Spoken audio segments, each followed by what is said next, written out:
everyone, and welcome to the Pedaling Prince's Podium. I'm your host, John Ardelli.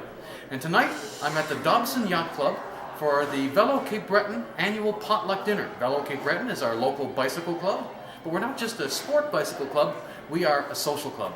Hence our Potluck dinner, and many other events that we do through the year. I'd like to show you what our Potluck dinner was like tonight. There was quite a turnout that night, and not just our own membership. We had interested people of all ages show up to enjoy the friendly atmosphere, great food, and great conversation. It's really more of a gathering of friends than cyclists. We had a great time exchanging stories, catching up with our old friends, and a few of us even found that elusive bike part we've been looking for so long. The only hard part was waiting to dig into all that food. We will start in a few minutes, but first I'd like you to sit down, and if you're really hungry, hold on. People are often amazed at how much food a cyclist can manage to pack away, but when you think about it, it makes a lot of sense. An engine requires fuel, and we are the engines of our vehicles. Fortunately, we have some incredible cooks among us, which explains the popularity of our potluck dinners. There's always plenty of awesome food.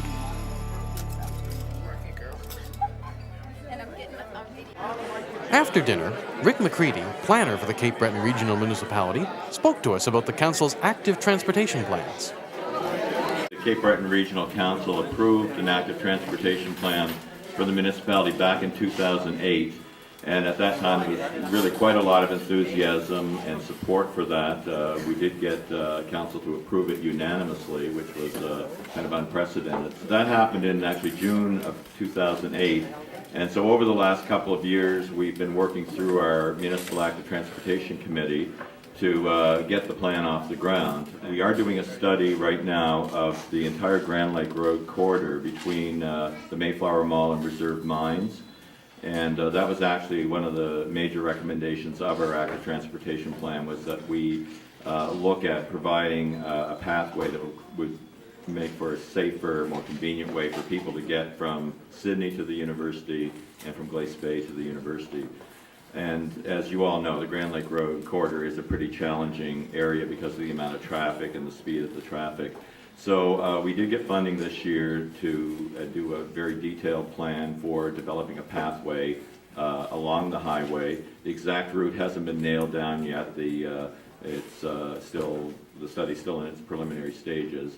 So that study's underway now. There will be some public consultation sessions around the end of the month. It's actually January 31st and February 1st that we have some additional public consultations. A lot of you know that we did have schematics done for bike lanes on George Street last year, and we didn't get them in place. What we ran into was a problem with the intersection at Prince and George. Our engineering department is going to be putting new lights in at that intersection, and you've probably all noticed the new lights at the corner of George and Townsend. They're going to be putting in modern lights similar to that at Prince and George. And as part of that, as part of putting the lights in, they're also going to reconfigure the lanes, and they're going to have a right turn slip-off lane off George going down onto Prince. Like if you're coming from Center 200 going north, there would be a separate right turn slip-off lane put in there. So because the whole intersection is going to be reconfigured when the lights go in, and it wasn't possible to put the lights in this year, we really put the bike lanes on hold until the plans for reconfiguring the intersection are done. So we're going to be working on that over the winter, and hopefully we'll see that go ahead early next summer. I'll just mention another project which is actually under construction. It's primarily a walking trail, but it will be open to cyclists, and this is the Whitney Pier Community Heritage Trail. It will be a 2-kilometer pathway basically going from Dominion Street and Whitney Pier to Railroad Street, and it will connect via a tunnel under the coal railway to the Harborside Commercial Park, the Spar Road, and Inglis Street. There will also be interpretive panels on the history of Whitney Pier and the history of steelmaking in Sydney along the path. So we're hoping it'll be a nice piece of community infrastructure, and we're planning to have the official opening for that in June. I was just listening to Rick, and I just moved back to 2004, starting this club just for this active transportation plan to be designed and then to be implemented And today, that's where we are.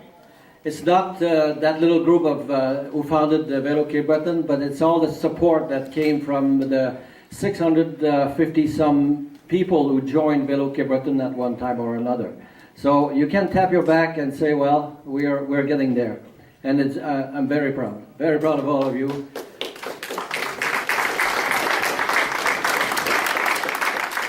At the library this winter, we will have 3 sessions. The first session is February 1st, and it's around winter cycling. So we'll present a little bit of the equipment. It will be more of a roundtable about what you are doing in the winter and what is the challenge that you face and how you set up for to meet this challenge. The next session at the library will be on touring.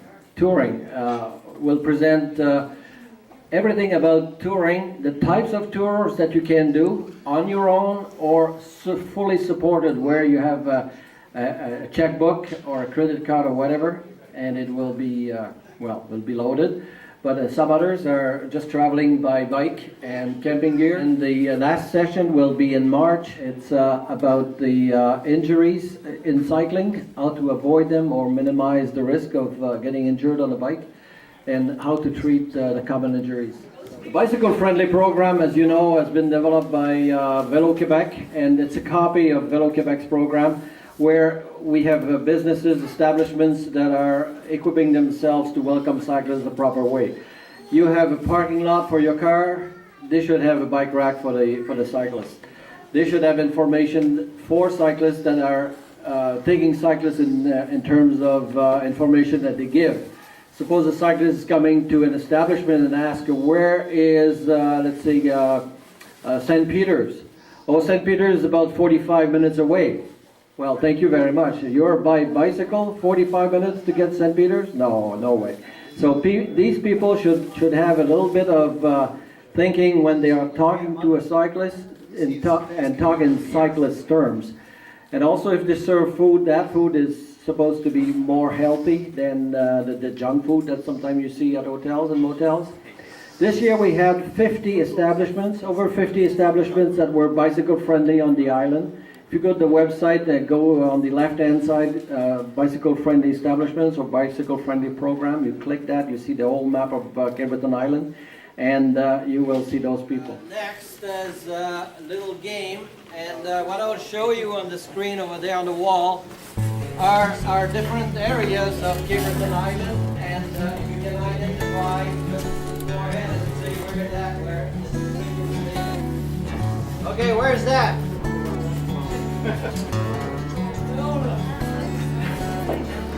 I didn't get it again. A beautiful trail up there. Unbelievable. This is Inverness. Inverness. Okay, where's that? As the evening drew to a close, I caught up with Jacques and Peter for a few words. Okay, where's I got started with the club because I couldn't play tennis anymore. So I just needed something to stay in shape, and with knowing some members of Velo Cape Breton, I was enticed to join it. I haven't regretted it. I'm very pleased about the turnout this evening. Lots of people, lots of new faces. We have a great season ahead, and I think we are on the right track. Small step, but in the right direction. Well, I guess that's it for the Pedaling Prince's Podium this week. I hope you enjoyed your time at the Velo Cape Breton Potluck, January 15th, 2011. And I hope to see you all again here next week. Bye for now.